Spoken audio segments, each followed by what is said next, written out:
What will 2026 bring?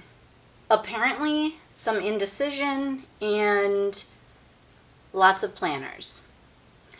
Hi everyone, welcome to Runs on Espresso. I'm Jenna and I consider planners and notebooks to be my second brain. In today's video, we are going to talk about what I plan to use in 2026 and maybe get some help from you because I have a conundrum. Let's start with this small stack of notebooks first. So this one on top is a campus notebook. It is a grid notebook, and I use this for planning. Obviously, you can see art and crafts, memory keeping. This is where I keep track of any kind of videos I'm watching related to art, photography, anything from Allie Edwards, and also plan and sketch out some ideas for what I'm going to do in my 2026 story album. I don't use this for Project Life, December Daily, or anything like that. This one here is an Erin Condren 3-subject notebook. This is my house cleaning schedule. What else do I have in here? Cleaning, maintenance, future remodel ideas, things like that. And lastly, this is my writing notebook. So right now I'm working on my first book. So the first section here just has some kind of like informative printouts, things like that. And the second section is my story. And then in the third and fourth section, I have notes for the next 2 books in the little kind of mini series, but they're standalones, but they go together. You'll see some recurring characters throughout. So those are the notebooks that I'm planning to bring forward from last year. Up next is also one I'm bringing forward from next year, but we'll be using it slightly different. It is my Archer and Olive Square reading notebook, and it started off as just reading, then I added in things that I was watching or video games that I was playing, and then at the very end of this year I added in my journal pages, because what I plan to do next year is make this my memory keeping and media or entertainment journal kind of thing. So what I will do is I'll have a monthly title page, and then I'll have kind of like, this is a monthly wrap-up page. I'm going to change things up a bit. I'm not using all of the same stickers next year, but I'm going to kind of go along the same line of having these media stats in there, entertainment stats, and journaling, as well as maybe kind of like a weekly spread where I can jot down some memory keeping ideas, because, not memory keeping ideas, memory keeping of things that happened those days. Right now I have that in a separate planner, so I fill that in and then I pull out my journal and I write more details. I want to put that all in here. So I'm thinking cover page, weekly spread, probably weekly spread, so like 4 weekly spreads or 5 weekly spreads, however many spreads in the day, and then I'll do the book and media entertainment spreads, and I'll do a wrap-up at the end for reading stats, things like that. And then I'll do however many days in the month, I'll set up journaling pages for them. So kind of like that. So that is my plan for this. Obviously, it probably won't last me the full year, so I'll have to swap and get a different one. But we'll see how it goes. Next up are items that I have been using, but I have to switch to new versions of them. So up first is the Archer and Olive A5 notebook. This will be my bullet journal. Depending on how I use it, it can last me the entire year or 6 months. And this is the Sarah Gray, I'm forgetting the word, collab. So this is the collab that they did. I just think it is just gorgeous. So this will be my bullet journal. And I'm still in the Budget Mom Budget by Paycheck workbook in the small size. That is my favorite size. So continue using that. And there is one more item. Now, this is going to be new to the channel and you're never going to see it again. But this year I started using a Hemlock and Oak A5 for my work planner. This is why you don't see it. My work planner is strictly work. It's got, sometimes can have confidential information in it, things like that. So I don't share that anywhere. So for next year, I am doing a Hemlock and Oak, but I'm doing the B5. This is the hardcover, I can't remember what it was called, but I just thought it was so pretty. And got a little card in there.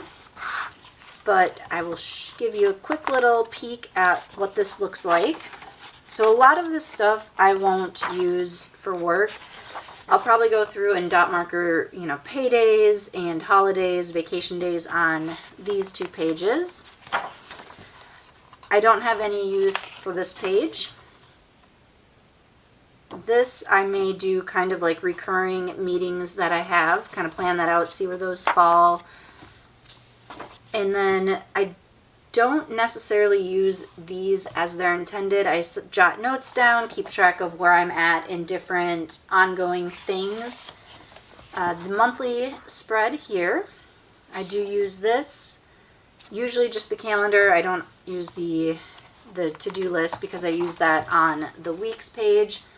This is a weeks spread and I like it because I have the hourly here. And I usually work like 7:30 to 4:30, 7:30 to 5, somewhere in there. So it covers my work day. But then I also have space underneath where I can write specific things that need to get done that day.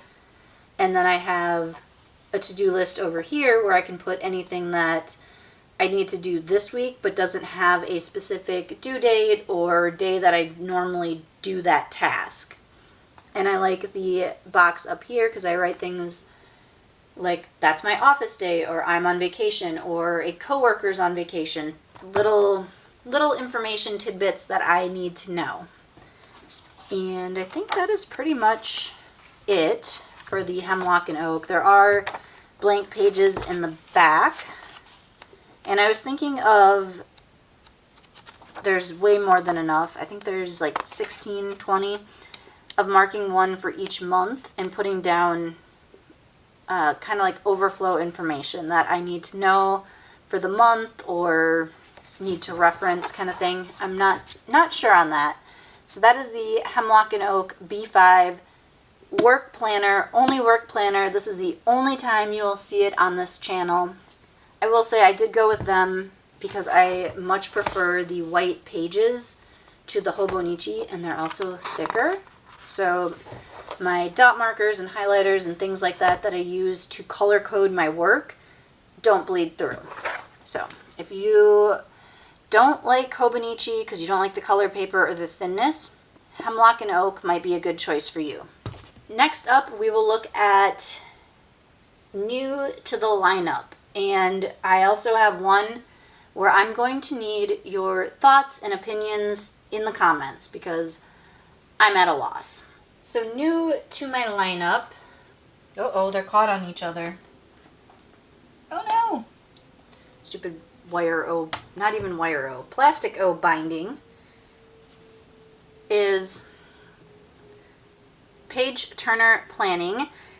This is for writers. Sarah Cannon of Heart Breathings recommended this as a Kickstarter from someone, Inez Johnson. And so this is how to write and market your books year-round at a consistent pace. So there's obviously some info at the front, and then December 2025. So I haven't actually started this this year yet because I just got it. But then you have January all the way through to December of 2026. So it's got lots of different things in here. Gives you a little bit of stuff to do each week, and then a weekly breakdown as well. So that is new to my lineup, and I probably will actually start going through that sooner rather than later. Also new is a lunar planner. This is from the Sisters Enchanted, and what this does is there's all kinds of stuff. This is replacing my Happy Planner I was using as a tarot draw notebook journal thing. So this has all kinds of stuff in here to start with. Maybe. And if you want a full walkthrough of this or the page turner or any of the planners that I have shown, let me know in the comments and I will do a specific video dedicated to whichever planner you guys want. So we have, I've got to get to the kind of the start of it.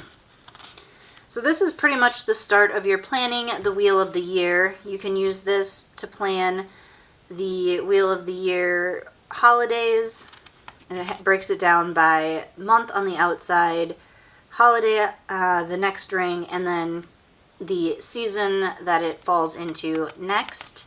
And on the bottom has the dates for them. Then it has a phonology wheel, moons of 2026 at a glance, important dates, and then it gets into the lunar cycle. So I'm actually going to be setting this up and using it starting December 19th because that is when it starts. That is our next new moon. It gives you the dates of the moons here, and then right now we are in the Yule, so it has a little bit of that. And then it goes into the intention and reflection part. There's a little coloring page. Then you have your lunar cycle calendar. So it starts December 19th, goes through January 17th. That is going to take me a little bit to get used to. I'll probably have to track this in my regular weekly planner to make sure that I come in and update and use it. Then we have goals for the cycle, actions, barriers, notes, habit tracking, a lunar wheel, and then just some space for tarot drawing, notes, your weekly spreads, which I was kind of thinking I could use this for my tarot draws and then journal next to it.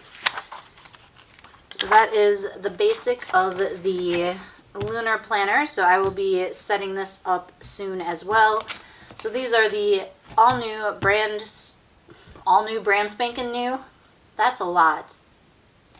The all new planners in my lineup. And lastly, we have the conundrum. I have been using a Happy Planner this year. This is the Happy Planner Toy Story color block. I don't know why I said Happy Planner so many freaking times there. I ended up not being a fan of the actual color block themselves. I don't like this weekend box down here. I thought I would like that. Turns out I don't.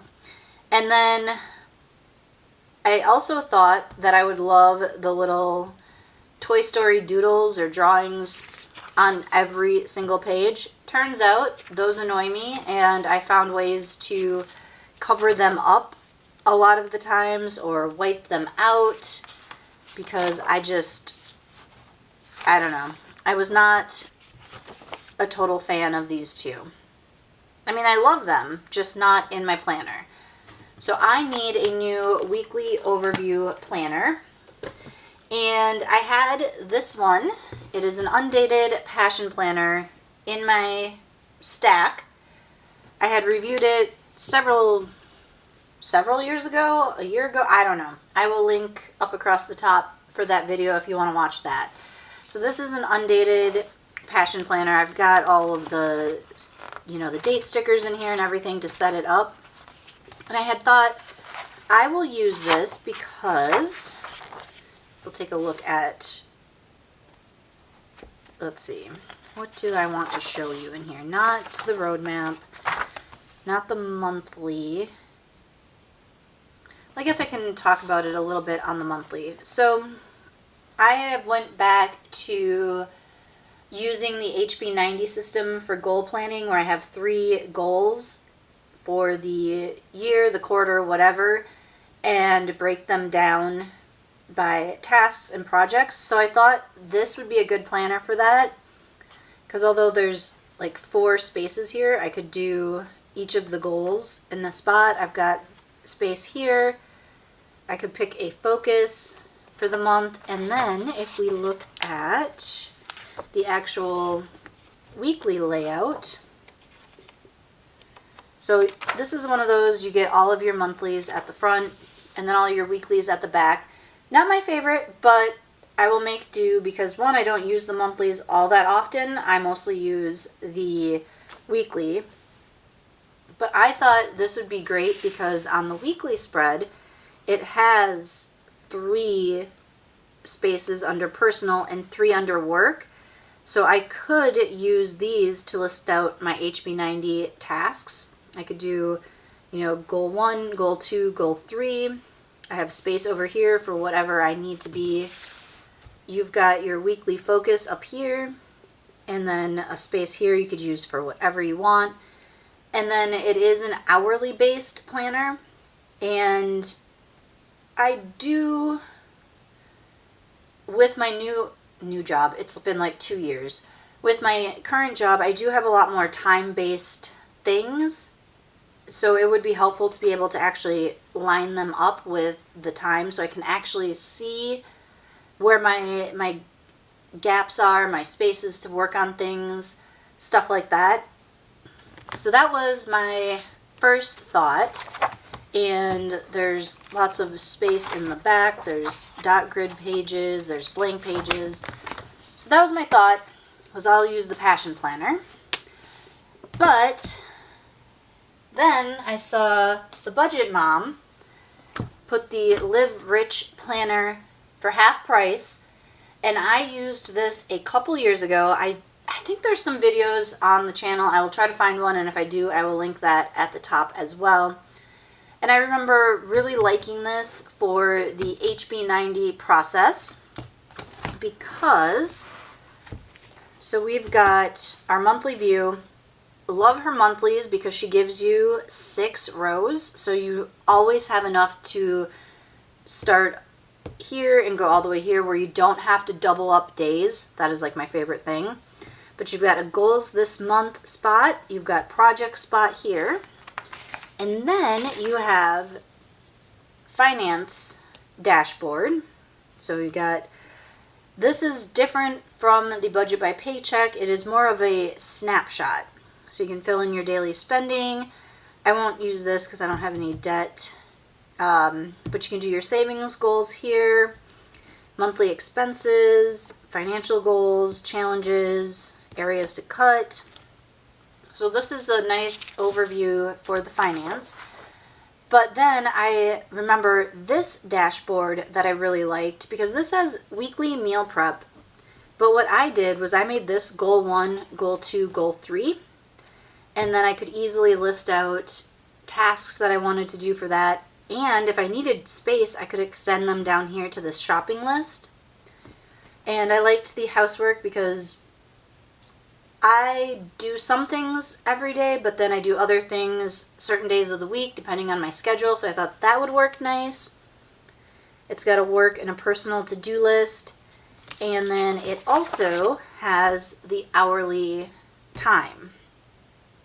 So, and this goes from 4:30 to 10:30. Passion Planner goes from 6 to 10:30. Either of those would work fine for me. I'm usually up between 4 and 5. Don't usually do anything until maybe 6, 7.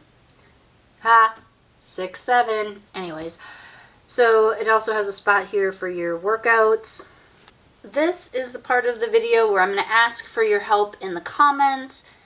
give me your thoughts. Do I use the Live Rich Planner or the Passion Planner?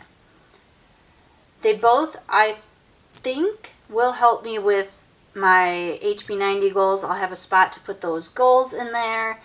They'll help me with the more timed stuff that I have, but because they're hourly and still a vertical column, I can still decorate and use the stickers like I usually do in here. Same with the Passion Planner. They each have different positives and negatives.